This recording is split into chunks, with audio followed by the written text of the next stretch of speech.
Hello everybody, my name is Aceface. We're here in the system of Movable Island, and this is my go-to T4 Abyss running system. We're here to use the Cerberus, and what I'm going to be setting out to do is search for those Cynabal and Sansha waves, because they are waves which can hurt this Cerberus pretty hard, especially the Cynabal waves. The Sansha maybe not so much, because the Sansha, they do EM and thermal damage. We have a lot of thermal resist, but the Cynabals, they do EM and explosive resist, which are two lowest resist. So I think they'll pose the biggest challenge, the T4 Dark Cerberus fit.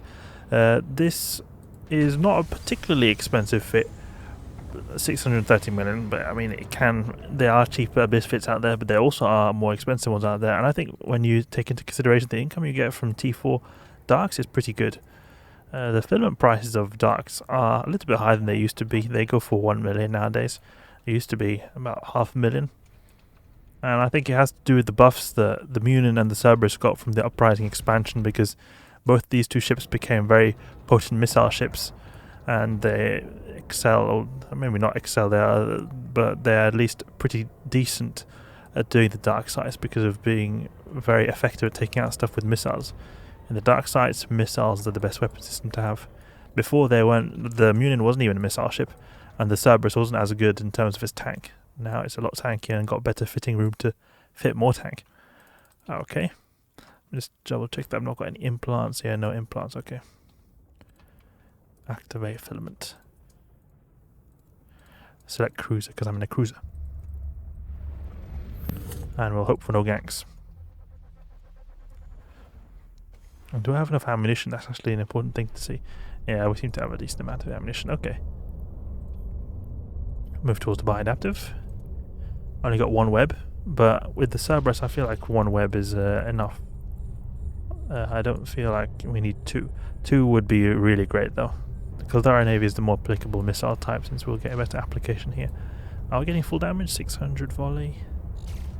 Well, yeah, we're getting about full application, I think. Depends a little bit on the angle as well. Getting 300 volleys over there. Yeah, I think it's good application. Especially considering that we've got some guidance disruptors on us as well. This fogcast over here causing problems. We can keep our range 500. And we can start webbing that guy again because he get out of range of web. Okay, go there and launch missiles. Come on, take out those fogcasters. I'll lock these guys up and also get the Hornets on the way.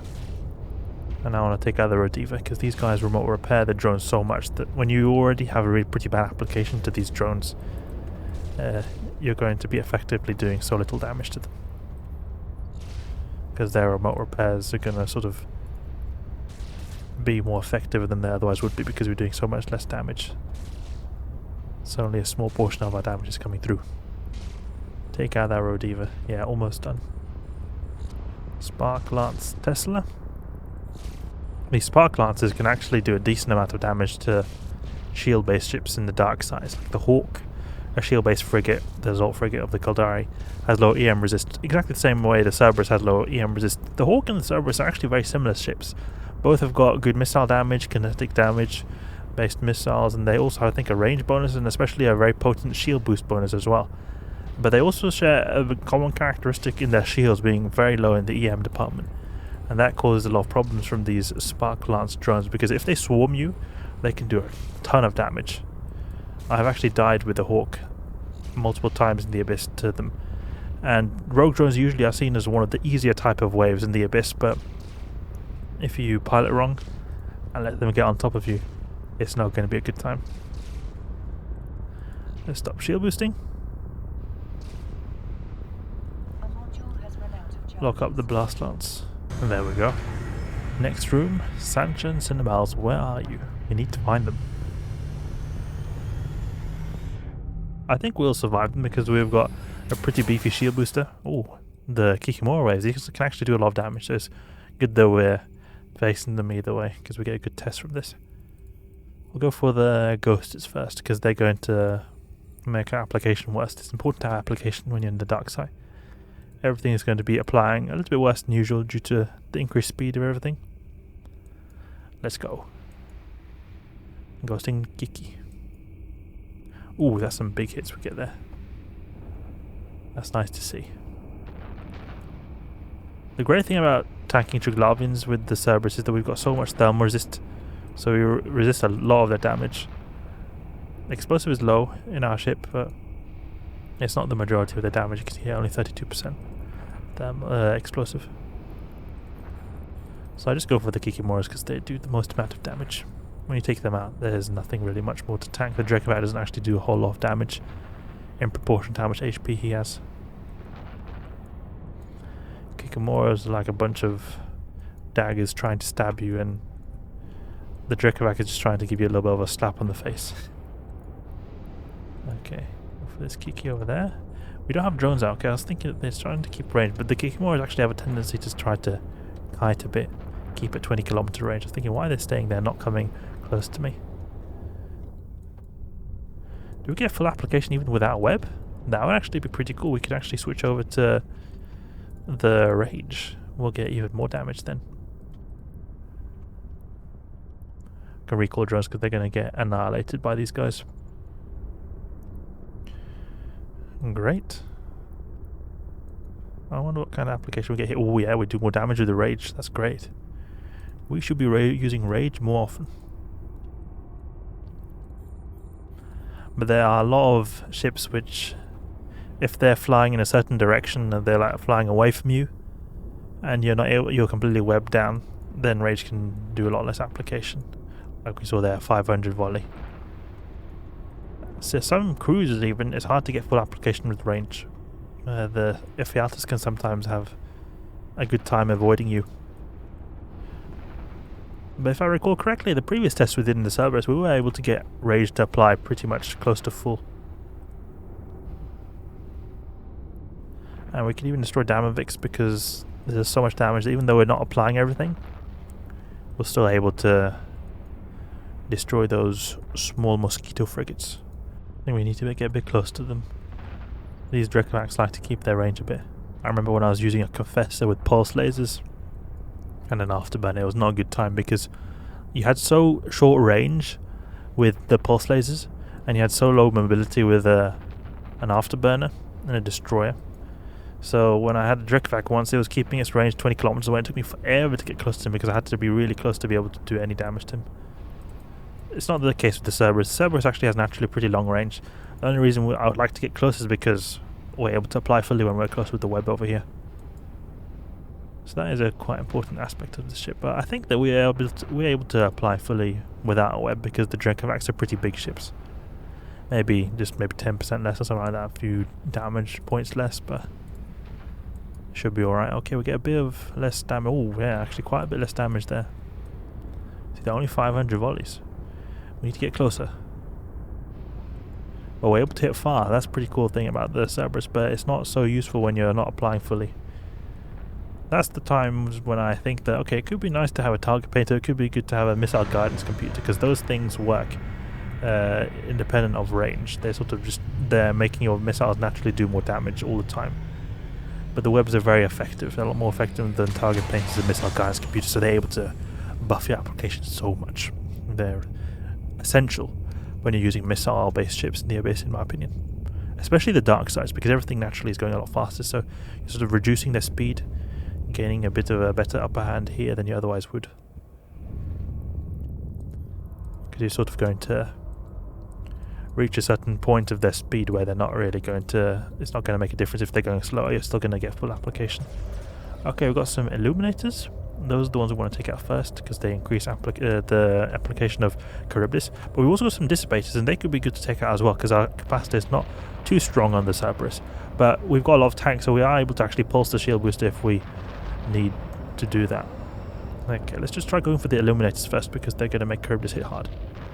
Also pretty quick actually, 1k a second, that's pretty quick. We don't seem to be doing full application here because we're doing 600 volley with 2000 volley potential damage. They've got 10% resist, so it should be about 1800 damage, but we're only doing 600 surprisingly, but I think it's because we're not able to get the web on them, that's why. Let's just grab the loot and then get close to Charybdis, and then what we can do is we can web them because they'll get close to us then. Web. Ah, not so good loot. We only got 9 million. Oh, that's quite sad actually. The amount of loot you get there, you can sometimes get some T3s. We got no particular filaments. That has a lot to do with it. We got an agitated firestorm. Whoa. The T2 and then firestorm, which is the cheapest variants of filaments. I've noticed I've been getting a lot of firestorm filaments recently. I've not been getting very expensive filaments. I think that's affecting our potential loot drops a lot. And then we'll sort of go in a little bit of an arc around Cerberus and push Cerberus back to the gate, so that we're as close to the gate as possible.